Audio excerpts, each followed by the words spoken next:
Magandang hapon, ito ang News TV Quick Response Team. Mga kapuso, kani-kanina lamang bago po tayo sumayong papawid,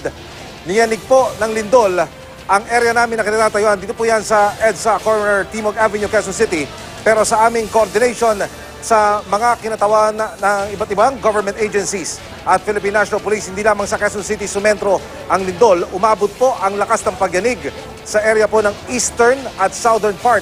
ng Metro Manila. Patuloy pong nakikipag-ugnayan ang News TV Quick Response Team sa mga kinaukulan para kumuha po tayo ng karagdagang detalye pa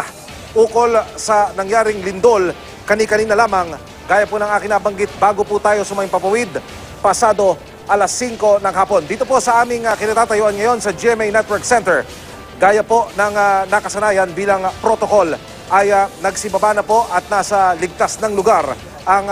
mga kasamahan ko po sa trabaho at maging yung iba pang trabahante at mga empleyado at empleyada dito po sa kahabaan ng Timog Avenue, Quezon City ay nasa labas na po ng gusali bilang pagsunod dito sa tinatawag na emergency evacuation sa kada meron hong mga sakuna gaya ng lindol o sunog. Gaya po ng aking nabanggit kanina, patuloy po nakikipag-ugnayan ang News TV Quick Response Team sa mga local government agencies, sa Philippine National Police, maging sa iba pang rescue groups para humayatid namin sa inyo